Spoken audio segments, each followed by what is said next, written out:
नमस्कार दोस्तों, स्वागत है आपका आज के एक और नए महत्वपूर्ण वीडियो में। आज के वीडियो में हम बात करने वाले हैं यूपीएससी के द्वारा जो आपका 30 नवंबर 2025 को ईपीएफओ एपीएफसी का एग्ज़ाम होने वाला है। तो इसका एडमिट कार्ड को जारी कर दिया गया है, लेकिन एडमिट कार्ड को डाउनलोड करने में बहुत से अभ्यर्थी को लिए समस्या आ रही है। सबसे बड़ी महत्वपूर्ण समस्या क्या आ रही है कि यहाँ पर जब आप एग्जामिनेशन वाले डैशबोर्ड को ओपन करते हैं तो वहाँ पर आपका एडमिट कार्ड शो नहीं हो रहा है और आप सभी ने यूपीएससी के लिए ईमेल भी किया है। अब आपको एक जानकारी यहाँ पर देख लेते हैं हम क्या है कि बहुत से अभ्यर्थी ने क्या किया कि जब आपका फॉर्म थोड़ा आपका ये आप देखेंगे तो जो आपको इसके पहले आपके ऑनलाइन फॉर्म फिल होते थे तो उसमें तो आपका ऑनलाइन फॉर्म का प्रोसेस बिल्कुल ही सरल था, लेकिन इस बार से क्या हुआ है कि उसमें आपकी बहुत सारी डिटेल्स फिल की गई है और आपका फॉर्म दो पार्ट में फिल हुआ। एक आपके ओटीआर कंप्लीट हुआ है और दूसरा आपका ऑनलाइन फॉर्म कंप्लीट हुआ है। तो पहले आपको चेक कर लेना है और इसमें आपको एप्लीकेशन को चेक जरूर कीजिए।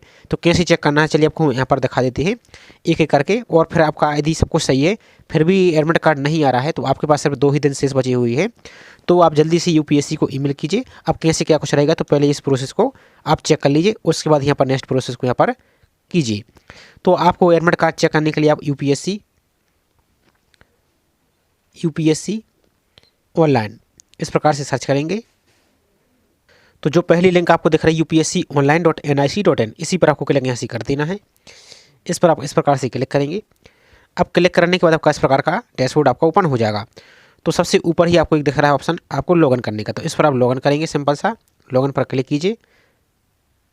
जैसे ही लॉगिन पर क्लिक कर देते हैं तो आपने जो ऑनलाइन फॉर्म में आपका ओटीआर में मोबाइल नंबर फिल किया है वो मोबाइल नंबर यहाँ पर फिल कीजिए आप, और इस कैप्चा को इस वाले कैप्चा को यहाँ पर फिल कीजिए और सेंड ओटीपी पर आपको क्लिक करना है। तो ओटीपी फिल करके अपने डैशबोर्ड को लॉगिन कर लीजिए, या चाहे तो आप ईमेल पासवर्ड फिल करके भी यहाँ पर आप लॉगिन कर सकते हैं। यह सबसे आसान तरीका है। मोबाइल नंबर फिल कीजिए, ओटीपी फिल कीजिए और लॉगिन पर आप यहाँ से क्लिक कीजिए। तो जैसे आप डैशबोर्ड को लॉगिन करते हैं तो आपको इस प्रकार का दिखेगा। तो सबसे पहले तो एडमिट कार्ड चेक करने के लिए आपको जो साइड में यहाँ पर 3 डॉट दिख रहा है इस 3 डॉट पर आप क्लिक कीजिए। यहाँ पर आपको 3 डॉट पर क्लिक करना है। इसके बाद आपको जो एग्जामिनेशन का ऑप्शन दिख रहा है यहाँ पर साइड में देखेंगे आप, ये आपको एक ऑप्शन आपको एग्जामिनेशन का दिख रहा है, इसी एग्जामिनेशन पर आप यहाँ से क्लिक कीजिए। अब यहाँ पर आप देखेंगे तो जिसके प्रोफाइल में इस प्रकार का ऑप्शन दिख रहा है डाउनलोड ईपीएफओ एडमिट कार्ड, तो इस पर आप क्लिक करेंगे तो आपका तो एडमिट कार्ड यहाँ से डाउनलोड हो जाएगा। आपको इस प्रकार की कोई समस्या नहीं है। यदि आपका डाउनलोड नहीं हो रहा है तो आप किसी साइबर कैफे की हेल्प से अपने एडमिट कार्ड का प्रिंट निकलवा लीजिए, तो आपके लिए कोई समस्या नहीं है। अब लेकिन जिसके में यहाँ पर इस प्रकार का ऑप्शन शो नहीं हो रहा है तो उनके लिए आपको करना क्या वो यहाँ पर समझ लीजिए। तो होम पेज पर ही आइए, सबसे पहले ऊपर की ओर यहाँ पर आप देखेंगे नीचे की ओर आ जाना है आपको। यहाँ पर तो एक आपको ऑप्शन यहाँ पर दिख रहा है क्या, यहाँ पर देखिए आपको एक ऑप्शन दिख रहा है माई एप्लीकेशन, इस पर आपको पहले क्लिक यहाँ से कर देना है। इसके बाद आपको इस प्रकार का पेज दिखेगा, यहाँ पर एग्जाम का नाम, यहाँ पर डेट, और एक आपको ऑप्शन यहाँ पर दिख रहा है व्यू एप्लीकेशन, इस पर आप क्लिक यहाँ से करेंगे आप। तो जैसे माई एप्लीकेशन पर क्लिक करेंगे आप व्यू पर, तो यहाँ पर सबसे ऊपर ही देख सकते हैं कि submitted application form for employ provident fund organisation examination 2025। तो जिसका फॉर्म सबमिट हुआ तो इस प्रकार का ही दिखेगा। आपको एप्लीकेशन नंबर यहाँ पर शो हो जाएगा। इसका तो फॉर्म के और नीचे को आएंगे तो यहाँ पर देखिए आपको आपने जो पेमेंट किया वो दिखेगा, यहाँ पर ट्रांजेक्शन नंबर दिखेगा और यहाँ पर एग्जाम सेंटर की जानकारी दिखेगी। अब जहाँ तक कि मुझे लगता है कि सबसे ज़्यादा समस्या किसके लिए आ रही है, तो सबसे ज़्यादा समस्या आ रही है फीमेल कैंडिडेट के लिए, क्योंकि उनके लिए तो यहाँ पर फीस नहीं लगी थी। दूसरा मुझे लगता है कि SC ST अभ्यर्थी के लिए समस्या आ रही है, क्योंकि उनके लिए भी यहाँ पर फीस नहीं लगी थी।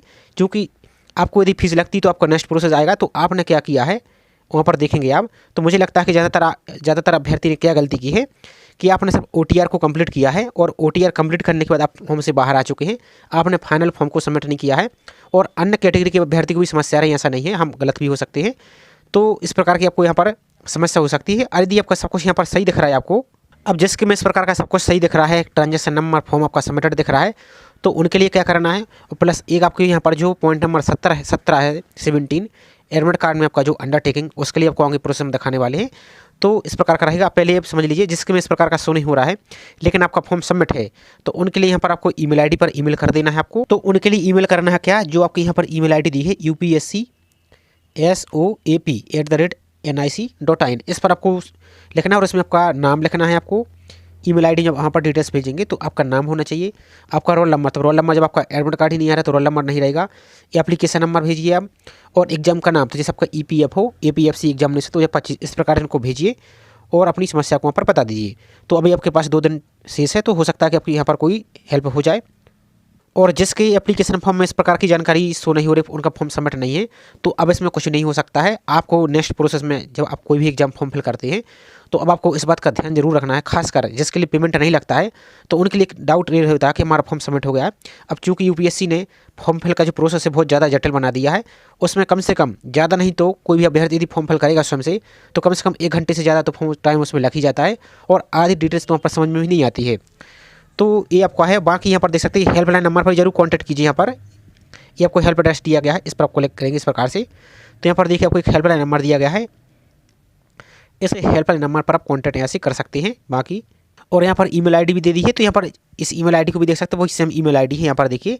तो इस ईमेल आईडी पर यहाँ पर अपनी टेक्निकल समस्या को यहाँ से भेज सकते हैं। बाकी यहाँ पर जो जिसका एडमिट कार्ड डाउनलोड हो गया तो वहाँ पर देखिए कि पॉइंट नंबर 17 में जो उन्होंने बोल दिया है कि जिसका फोटो या तो शो नहीं हो रहा हो, एडमिट कार्ड पर दिख नहीं रहा हो, या जिसके में यहाँ पर देखिए नाम नहीं है और फोटो खींचने की डेट नहीं है, तो उनके लिए यहाँ पर इन्होंने बोला है कि 2 आपको पासपोर्ट साइज की फ़ोटो लेके जाना जिसमें आपका नाम लिखा हो और रिसेंटली आपकी डेट भी लिखी होनी चाहिए, जिस डेट को आपने फ़ोटो खींची है, और आपका एक अंडरटेकिंग। तो अब आपको इस एक बात और क्लियर कर देते हैं कि आप क्या कीजिए, आप फ़ोटो तो लेके जाइए, फ़ोटो किस प्रकार की होनी चाहिए। तो जैसे यहाँ पर देखिए सैंपल के लिए आपको हम फोटो दिखा, तो इस प्रकार की आपको अपनी फ़ोटो बनवा लेना है वाइट बैकग्राउंड की।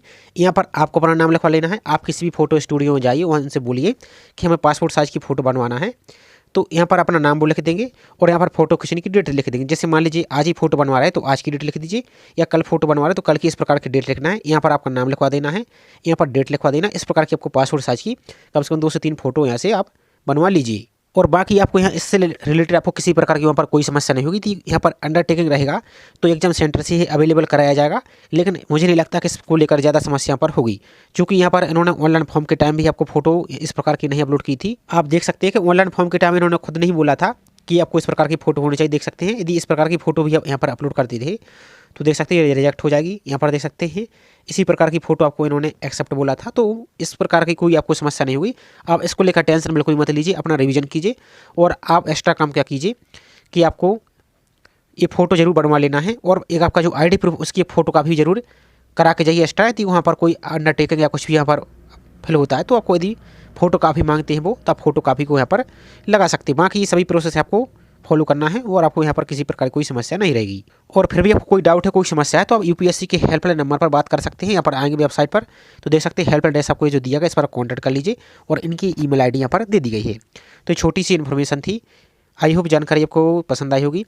जानकारी पसंद आई तो वीडियो को लाइक जरूर कीजिए, साथ ही चैनल को अभी तक सब्सक्राइब नहीं किया है तो चैनल को सब्सक्राइब करके बेल आइकन पर प्रेस करके जरूर रखिए इसी प्रकार की रेगुलर अपडेट पाने के लिए। अब साथ ही जिस अभ्यर्थी का यहाँ पर डिटेल्स शो नहीं हो रही तो आपको हम जो प्रोसेस बताइए उसको एक बार जरूर चेक कर लीजिए, और यदि सब कुछ सही हो रहा है तो आपको जल्दी से जल्दी अपनी ईमेल यहाँ पर कर देना है।